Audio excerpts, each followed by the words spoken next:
तो जय हिंद, नमस्कार साथियों, मैं मुकेश सर आप सभी का स्वागत करते स्टूडेंट आज के इस क्लास में।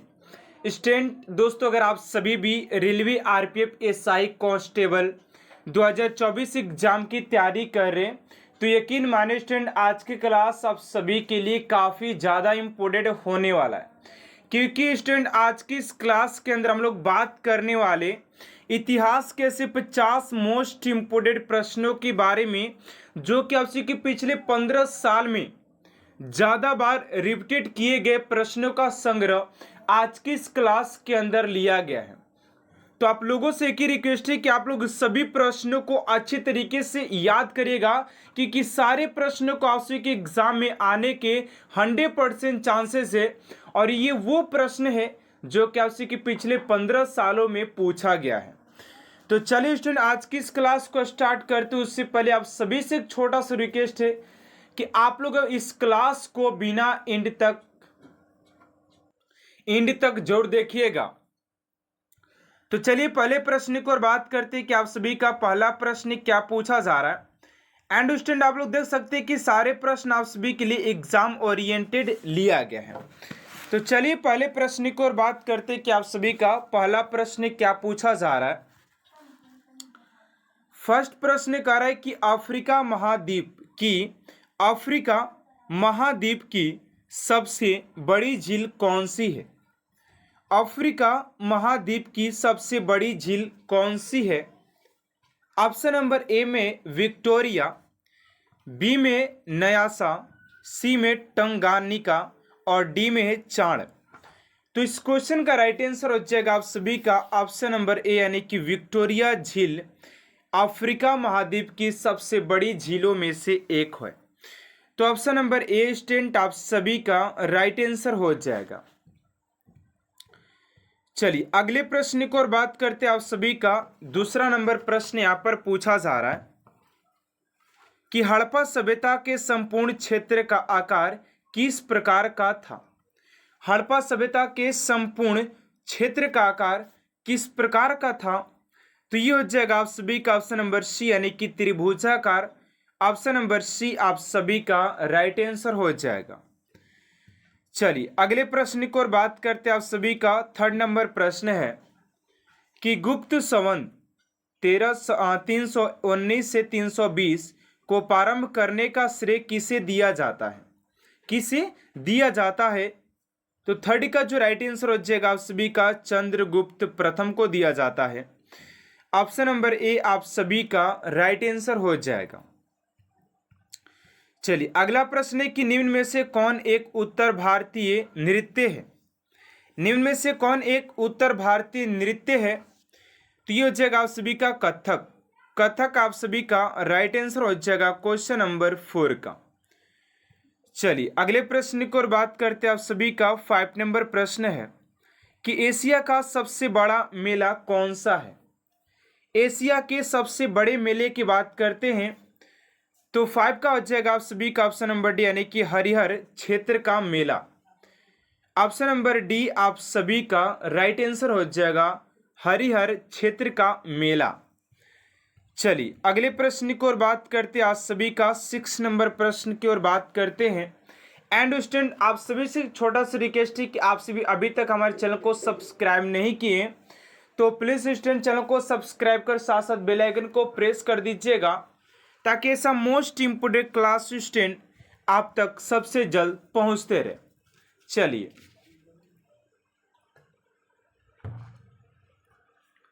6 नंबर प्रश्न है कि बुला चौधरी निम्नलिखित में से किस खेल विधि से सुविख्यात है। तो यहां पर कहने का मतलब है कि बुला चौधरी किस खेल से संबंधित हो जाएंगे।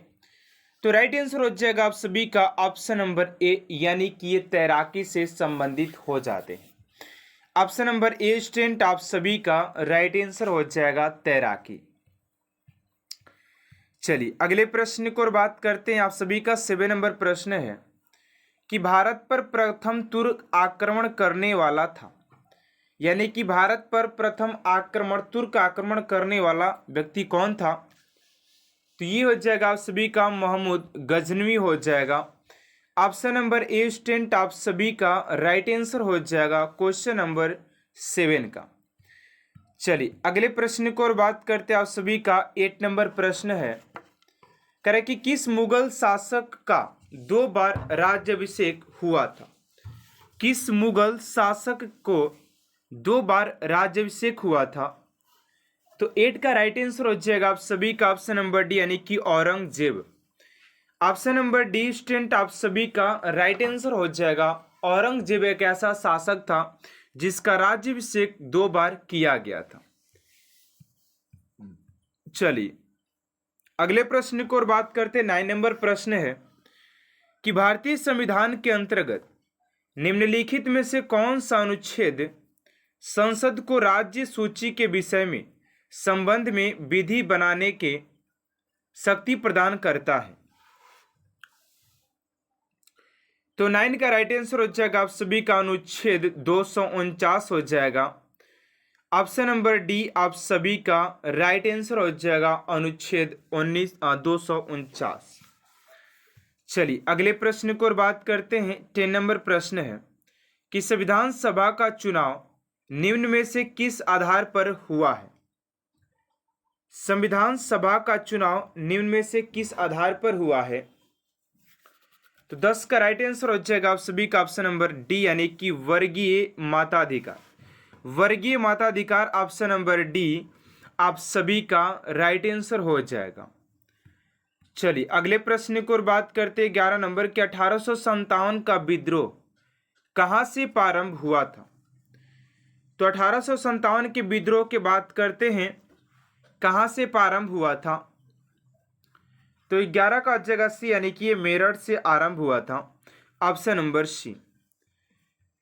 चलिए अगला प्रश्न आप सभी का 12 नंबर की भारतीय इतिहास में 1912 का ऐतिहासिक महत्व क्या था? तो 12 का जगह से यानी कि राजधानी कोलकाता को से दिल्ली स्थानांतरण था। ऑप्शन नंबर सी आप सभी का राइट आंसर हो जाएगा। चलिए अगला प्रश्न 13 नंबर की महात्मा गांधी को सर्वप्रथम राष्ट्रपिता किसने कहा था? महात्मा गांधी जी को सर्वप्रथम राष्ट्रपिता के नाम से कौन व्यक्ति थे जिन्होंने पुकारा था? तो 13 का जगह से यानी कि Subhash Chandra Bose. Option number C आप सभी का राइट आंसर हो जाएगा। चलिए अगले प्रश्न को बात करते स्टूडेंट आप सभी का अगला प्रश्न दिया गया है कि निम्नलिखित में से किसे प्रकृति का सुरक्षा वलय कहा जाता है? निम्नलिखित में से किसे प्रकृति का सुरक्षा वलय कहा जाता है? तो 14 का राइट आंसर हो जाएगा आप सभी का ऑप्शन नंबर सी यानी कि ज्वालामुखी। ऑप्शन नंबर सी आप सभी का राइट आंसर हो जाएगा। चलिए अगले प्रश्न को बात करते 15 नंबर की संसार में सबसे बड़ा महाद्वीप कौन सा है? संसार में सबसे बड़ा महाद्वीप की बात करते हैं तो ये हो जाएगा आप सभी का एशिया महाद्वीप। ऑप्शन नंबर सी आप सभी का राइट आंसर हो जाएगा। एशिया महाद्वीप संसार का सबसे बड़ा महाद्वीपों में से एक है। चलिए अगला प्रश्न आप सभी का 16 नंबर की करीबा बांध निम्नलिखित में से किस नदी पर स्थित है? करीबा बांध निम्नलिखित में से किस नदी पर स्थित है?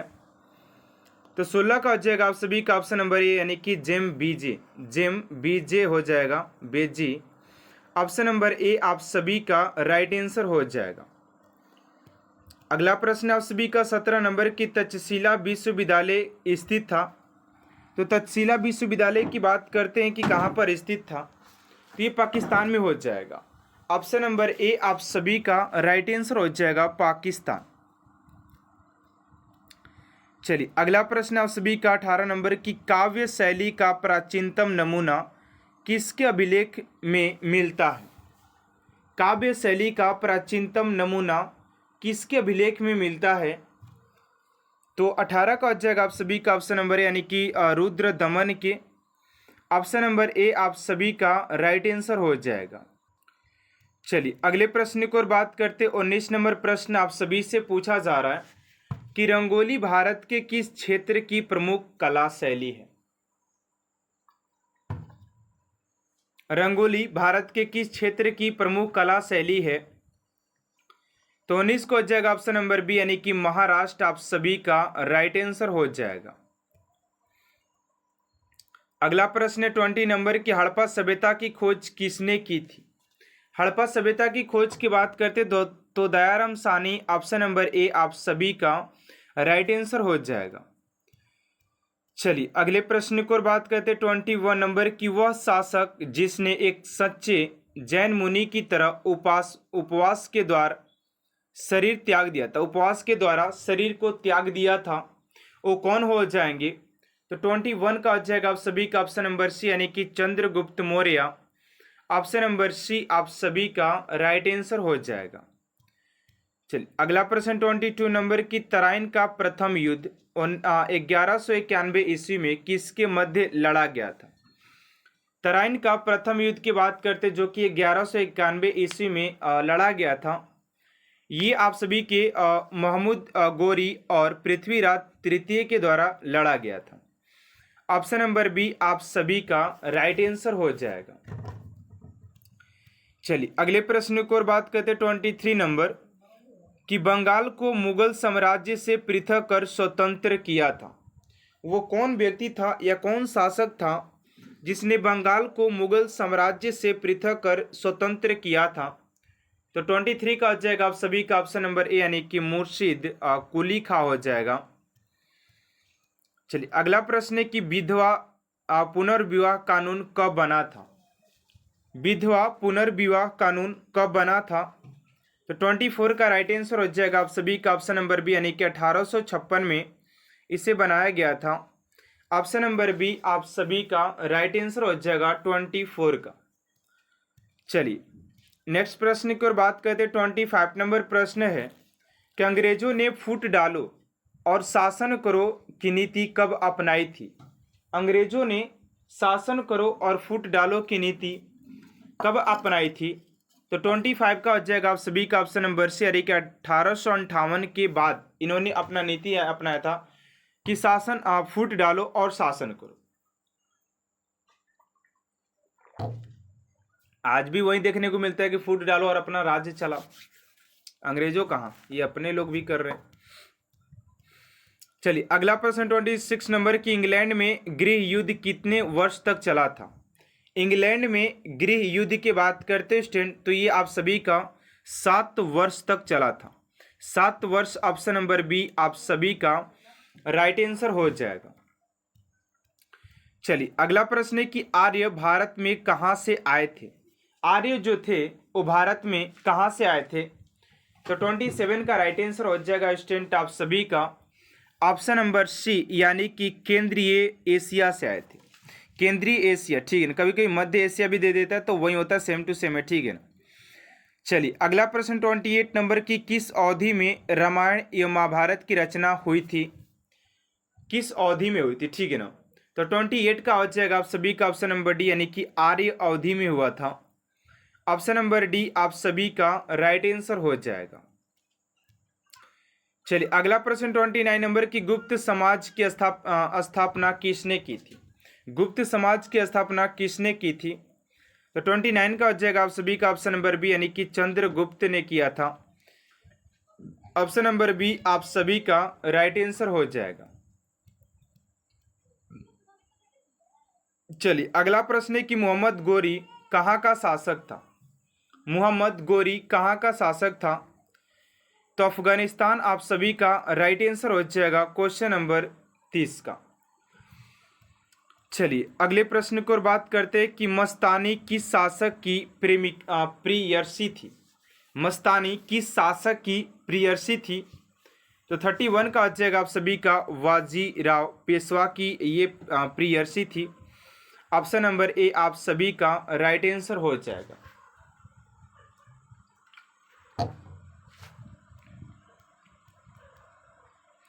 चलिए अगला प्रश्न 32 नंबर की बिहार प्रदेश को किस मुस्लिम शासक ने सर्वप्रथम जीता था। बिहार प्रदेश को किस मुस्लिम शासक ने सर्वप्रथम जीता था। तो 32 का आ जाएगा आप सभी का ऑप्शन नंबर बी यानी कि खिलजी शासक हो जाएगा। ऑप्शन नंबर बी यानी कि खिलजी शासक ने सर्वप्रथम बिहार प्रदेश को जीता था। चलिए अगला प्रश्न है 33 नंबर की मुगल काल में सर्वप्रथम किस शहर में अंग्रेजों ने अपने कारखाने स्थापित किए? तो ऑप्शन नंबर डी हो जाएगा, यानी कि सूरत में सर्वप्रथम अपने कारखाने को स्थापित किया था। ऑप्शन नंबर डी आप सभी का राइट आंसर हो जाएगा क्वेश्चन नंबर 33 का। चलिए अगला प्रश्न है कि पहली सहायक संधि कौन सी थी? तो पहली सहायक संधि की बात करते हो निजाम हो जाएगा, ऑप्शन नंबर बी। चलिए अगला प्रश्न है कि कर्नाटक संगीत का पितामह किसे कहा जाता है? कर्नाटक संगीत का पितामह किसे कहा जाता है? तो 35 का हो जाएगा ऑप्शन बी का सी, यानी कि पुरंदरदास को हो जाएगा, ऑप्शन नंबर सी। अगला प्रश्न है किसके शासनकाल में प्रथम चीनी यात्री भारत में आया था? किसके शासनकाल में प्रथम चीनी यात्री भारत आया था? तो 36 का हो जाएगा आप सभी का डी, यानी कि चंद्रगुप्त द्वितीय के शासनकाल में चीनी यात्री भारत का दौरा किया था। ठीक है ना। चलिए अगला प्रश्न है 37 नंबर की निम्नलिखित मुगल शासकों में से किसे प्रिंस ऑफ बिलर्ड्स के नाम से पुकारा जाता है? तो हो जाएगा आप सभी का शाहजहां। अगला प्रश्न है कि सिख समुदाय के अंतिम गुरु कौन थे? अंतिम गुरु की बात किया जा रहा है। तो 38 का हो जाएगा सी, यानी कि गुरु गोविंद सिंह हो जाएंगे सिंध। अगला कि कुचिपुड़ी नृत्य कहाँ आरंभ हुआ था? तो आप सभी के आंध्र प्रदेश में हो जाएगा। ठीक है ना। चलिए अगला प्रश्न है कि चित्रकला की गंधार शैली का सूत्रपात किसके द्वारा किया गया था? तो 40 का हो जाएगा भी, यानी कि महायान संप्रदाय। नेक्स्ट प्रश्न आप सभी का ताजमहल की डिजाइन तैयार करने वाला वास्तुकार कौन था? तो ये हो जाएगा आप सभी का ऑप्शन नंबर बी, यानी कि उस्ताद ईसा हो जाएगा, ऑप्शन नंबर बी।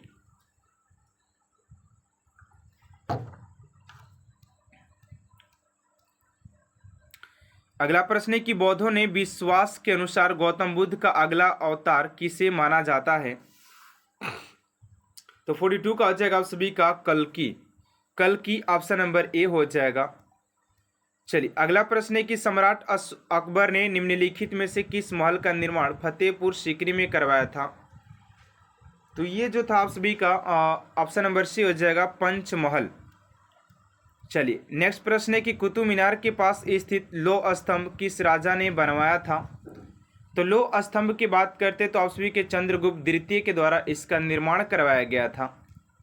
अगला प्रश्न स्वामी दयानंद सरस्वती ने किस साम्राज्य की स्थापना किया? तिन्होंने आर्य समाज की स्थापना किया था। चलिए नेक्स्ट प्रश्न है कि निम्नलिखित में से किसने इबादत खाना बनाया? तो इबादत खाना की बात करते तो ये हो जाएगा आप सभी का अकबर ने। अगला है कि भारत की प्रथम महिला शासिका बनी तो रजिया बेगम हो जाएगी। चलिए अगला प्रश्न टीपू सुल्तान कहाँ का शासक था? तो ये आप सभी के मैसूर का हो जाएगा। भारत में प्रथम मुस्लिम आक्रमणकारी कौन था? तो ये हो जाएगा आप सभी का महमूद बिन कासिम हो जाएगा। चलिए आज का ये लास्ट प्रश्न आप सभी का 15 नंबर की प्रथम भारतीय साम्राज्य स्थापित किया गया था। तो इस क्वेश्चन का राइट आंसर क्या होगा स्टूडेंट, आप सभी को कमेंट बॉक्स में देना है। एंड स्टूडेंट अगर अभी तक आप मेरे चैनल को सब्सक्राइब नहीं किए तो प्लीज स्टूडेंट चैनल को सब्सक्राइब कर साथ साथ बेल आइकन को प्रेस कर दीजिएगा ताकि ऐसा मोस्ट इंपोर्टेंट क्लास स्टूडेंट आप तक सबसे जल्द पहुंचते रहे। और आप सभी के लिए इसी चैनल के ऊपर ऐसे बहुत सारे क्लास को अपलोड किया गया है, जैसे कि आप लोग आरपीएफ एग्जाम के लिए आप सभी प्रीवियस क्वेश्चन भी देख सकते हैं, मॉडल पेपर, प्रैक्टिस सेट, सारे क्लास इस चैनल के ऊपर अपलोड किया गया है। अगर आप सभी नहीं देखे तो जाकर के चैनल को चेक कर सकते हैं, जहां पर कि आप सभी के ऐसे बहुत सारे मोस्ट इंपोर्टेंट क्लास देखने को मिल जाएंगे जो कि आप सभी के लिए सफलता के लिए काफी मोस्ट इंपोर्टेंट होने वाले हैं। तो चलिए स्टूडेंट आज की इस क्लास को एंड करते हैं, तो मिलते हैं नेक्स्ट क्लास में student. Thanks for watching my class.